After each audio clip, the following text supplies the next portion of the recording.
So there's a lot of different opinions floating around the internet regarding investing. It could be going over what you should invest in, how you should invest, and more specifically for the topic of this video, what order should you actually invest your money into? Because a lot of times you see people with inflated brokerage accounts, crypto accounts, real estate portfolios, but for the everyday consumer, should your goals be, if you want to be financially free as quick as possible, to have a big brokerage account? And that's why I wanted to do the research to make this video. In this video, I found the most optimal order to invest your money in order to reach financial freedom as soon as possible. This order is going to be in terms of the most efficiency, and a lot of it revolves around giving as little money as possible to Uncle Sam in the form of taxes. And if you think you find any kind of value in this video, then tap that like button for your boy. But as we move forward into the first item of our optimal order of investing, that item is going to be by starting an emergency fund. Yes, before you put even a single cent into the stock market, you want to make sure you have a fully funded emergency fund to take care of you if an unforeseen emergency does come up. And the whole point of the emergency fund is that you can't plan on things happening to you that are outside of your control. So yes, while you're watching videos like this, you may be really excited to get started investing in the stock market. However, if you don't have a clear foundation of your finances, then you will be walking on very thin ice once the time does come when you actually need your money that's invested in the stock market in order to fix your car or pay your house insurance deductible when a tree falls on your house. A lot of different situations can be avoided, and you'll have a lot more peace of mind if you have an emergency fund in place. Now, most emergency funds starting out should be at least $1,000, but as you grow and get more mature in your financial journey, your emergency fund should then grow and expand to about 3 to 6 months worth of your living expenses. So if you lose your job, you'll have at least 3 months until you have to find some other source of income. But once you get your emergency fund fully funded, you can then move on to the next step in optimal investing, and that is going to be by contributing to get at least the 401k match from your employer. Now, a lot of employers offer a 401k plan, and even more so, employers offer a match when you contribute money to your 401k plan. And the thing with this match is that it's basically free money, because if you make $100,000 a year and your employer matches 5% of your salary, every 5% or every $5,000 that you contribute in this scenario, your employer will give you another $5,000 towards your retirement plan. So it's basically like you giving yourself a raise just by looking at the fine print of your employer. Now, later in this video, we're going to talk about when you should actually max out your 401k. But for right now, when you're just getting started in the most optimal steps of investing possible, you just want to contribute just enough in order to get that match from your employer. And then once you're getting your match, the next thing that you want to do is start to tackle your credit card debt. The reason why we're not even focusing on the stock market in the very beginning of this video is because the interest rate on debts like credit cards and high interest loans will have you paying so much more out than you would ever probably earn in the stock market. The average rate of return year over year in the stock market is 8%. However, the average credit card interest rate in the United States is over 25%, meaning that you'll be losing 3 times more money by investing in the stock market instead of paying off your credit cards. And now, credit cards in themselves encourage overspending, they encourage being undisciplined, and they also encourage poor planning, because if you want something that you haven't budgeted for, you just assume that you can put it on a credit card and pay it back at a later date. And all of these factors combined lead you to paying a ton of money in interest. So in order to avoid that altogether, I would suggest that you pay off your credit cards in full and then cut them up and only use money that you have in your bank account to spend. And as I said, moving on to the next step, once you tackle your credit cards, what you then want to do is tackle any other high interest debt that you may have that is above 3%. And the debt that falls into this category are auto loans, student loans, personal loans. The only debt that you shouldn't make a priority to pay off at this step before you start investing in the stock market is going to be your home mortgage. And once you make it a priority to be debt free, you will start to give yourself even more raises, in the sense that once you pay off your loans, the payment that you were making to that loan provider is now being kept in your pocket and increasing your monthly cash flow. And then once we are completely debt free besides our mortgage, the first investment account that we want to start contributing into is our health savings account. Now, this account is actually a little bit of a secret to most people because they don't really understand the advantages of it. And I would even go to say that a health savings account may be even more powerful in investment terms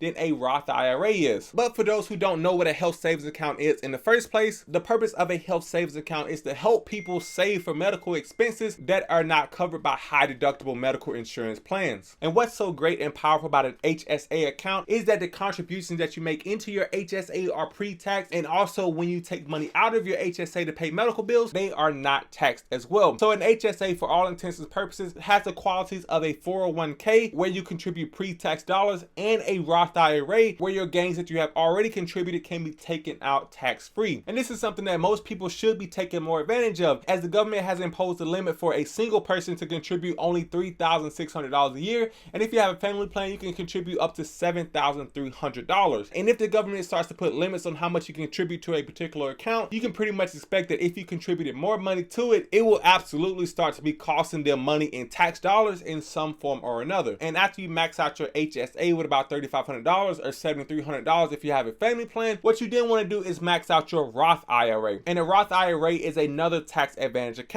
With a Roth IRA, as I mentioned earlier, you put in dollars that are already taxed. You put in post-tax dollars. However, once you have that money invested into your Roth IRA, any amount of money that money grows to, you'll be able to withdraw at retirement age completely tax-free. If you have a 10,000+% gain in your Roth IRA, once you are 59.5 years old, all of that money can technically be taken out and you don't owe a single cent of capital gains tax to the federal government. And because this is another account that will be costing the federal government money, they have imposed a contribution limit for Roth IRAs to only $6,500 per person. And then once this is maxed out, let's then go back to our 401ks and start to up our contributions in order to max this account out as well. And because you already been getting your match, or even if you haven't been getting a match because you've already been contributing it at the same time that you've been doing these other steps, you may be already halfway done with the annual contribution limit of $20,500, or you may just have to make it a priority for the remaining months of the year in order to make sure that you're saving as much money from paying out to Uncle Sam as possible. And then after this, you may be thinking, finally, can I start to put money in my Robinhood account? I just want to start trading stocks. Well, not so fast. The next thing that you want to do is take care of your lower interest debt, meaning that after you max out your 401k, you then want to start to make extra payments towards your mortgage, or make extra payments towards your 0% loans that may include medical bills or phone bills or anything that you didn't pay off in the first wave of credit payments. And by taking care of your lower interest debt, you are again giving yourself another raise and taking care of more of your cash flow. And now, instead of making a $2,000 a month mortgage payment, once you pay your mortgage off or even pay your mortgage halfway off and recast it, you will get a substantial chunk of your income back in your pocket so that you can put even more money in investment when that time comes. And once all of these steps are taken care of, now what you can finally do is start to put money in your Robinhood account. You can start to put money in any other investment accounts that you want to, because if you listen to the steps in this video, you would have saved as much money as possible from being paid out in income taxes and in capital gains taxes to the federal government. So if you found any kind of value in this video and you want to see more videos like this,